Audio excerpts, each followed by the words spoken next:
Hello, I'm here to tell you today about 5 extremely dangerous books that you absolutely should not read, especially if you're a young person.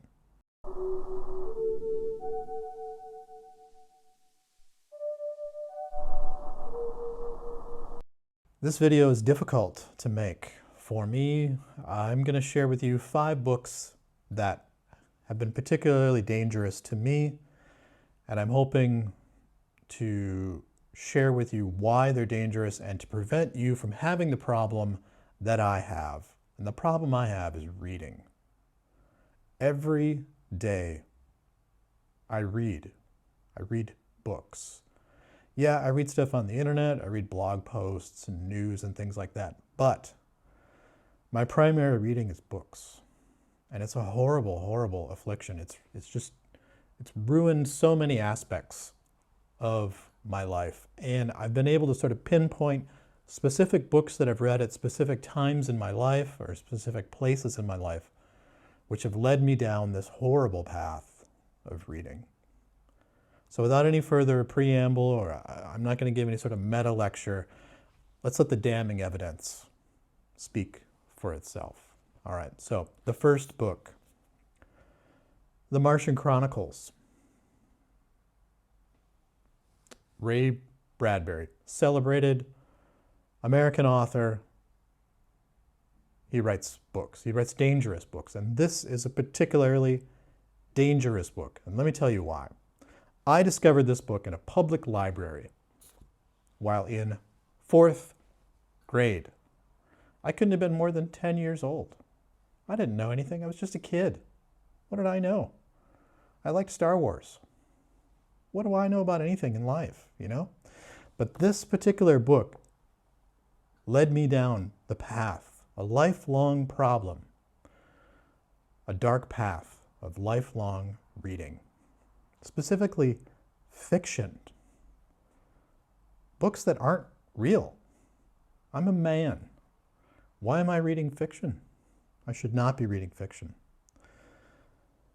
This book contains fictional accounts, again, not real, of a fictional future, a not real future. And that future is strange, weird, exciting, sometimes scary. For me, this book really led me down the path of using my imagination to wonder about the possibilities of the future. Very dangerous, extremely dangerous stuff, okay? Because also this book will make readers think about society and society's plans and ambitions for the future and how maybe that's not such a great thing for everyone. Clearly, a dangerous book. Let's put this book over here, get it out of sight. It's extremely dangerous. 4th grade, I read that. Unbelievable. The next book, Lord of the Flies, by William Golding. I mean, just look at that cover. Good Lord. What? Okay, so, sorry, I'm getting upset, and I told myself I wouldn't get upset about this, but I was forced to read this book in middle school, around 6th grade. So a couple years after I read The Martian Chronicles. That book, that's my problem. That's on me. I discovered that book on my own. That's a me problem. This book, I was forced to read this in school. 6th grade. Look at that cover. 6th grade. What? Wow. What makes this book so dangerous? This is a thinly veiled commentary on society, on tribalism, on segmentation of society, on elitism, bullying, mass thinking, not thinking critically, just kind of going with the crowd, right? Wow. It really tricked me because it's supposed to just be a story about some kids who get stranded on an island. That sounded cool and exciting. Thanks, William Golding. You made me think. And I learned about something called an allegory. In fact, this entire novel is just a giant allegory. That's dangerous. Very dangerous. This book, let's get this over here. It's got a pile of dangerous books over there. All right. Now let's go to high school. Boy. A Farewell to Arms. Ernest Hemingway, another celebrated American author.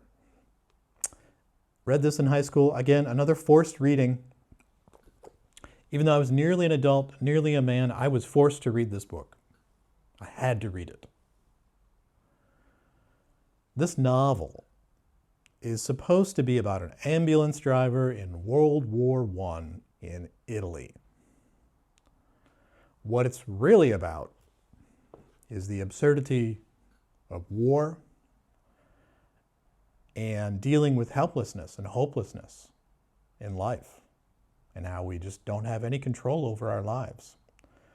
Wow, that's dangerous to learn about, especially in high school. This book genuinely traumatized me. I don't think, after this point, I never recovered. I'll be honest with you, I never recovered. Up until now, I was reading, but I wouldn't say it was hopeless or helpless. But after this, lights out. It was over. I don't think I ever recovered. I went on to read almost every Ernest Hemingway book I could find. And I sought out other novels of his peers and contemporaries, something called the modernist period. Very, very dark time in my life. Very dark. Let me tell you, I would spend hours reading books. Books I didn't have to read. Books I chose to read on my own.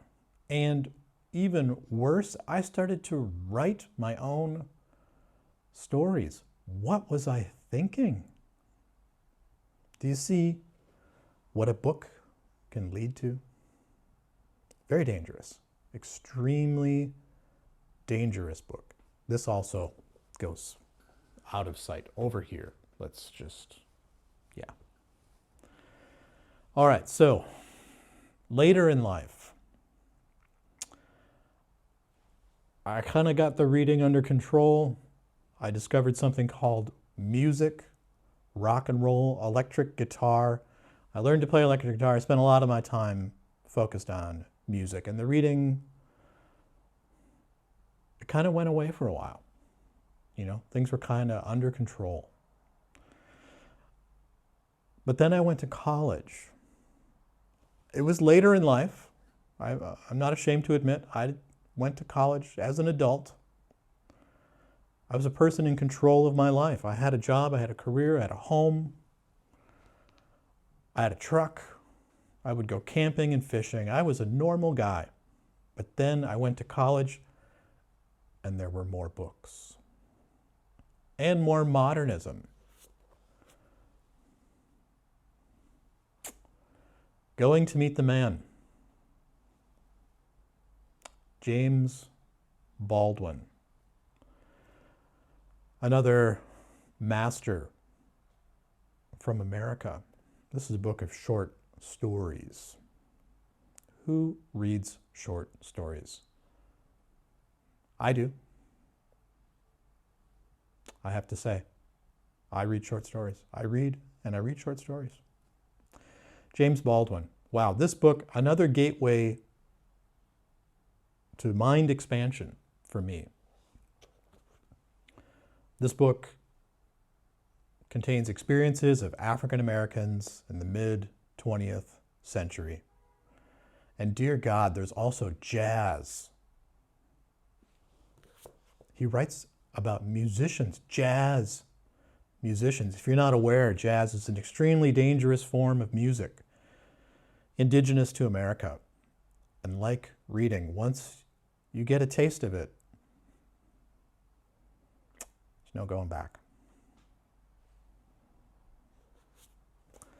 Like my addiction to Hemingway, I soon devoured every James Baldwin book I could find. And I was often known to say, there's not a James Baldwin book I don't like. Lethal. Absolutely lethal stuff. Oh, there's also homosexuals in this book too. Unbelievable.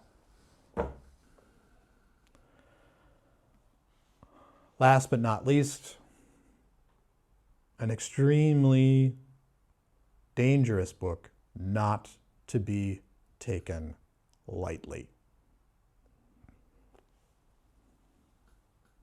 The Heart is a Lonely Hunter by Carson McCullers.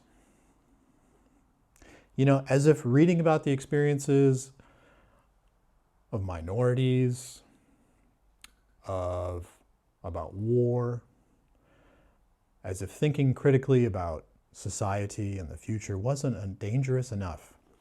Here's a book written by a woman who was married, and she became very successful because of this book. What's that all about? But it gets worse. She divorced her husband, and then she had relationships with other women.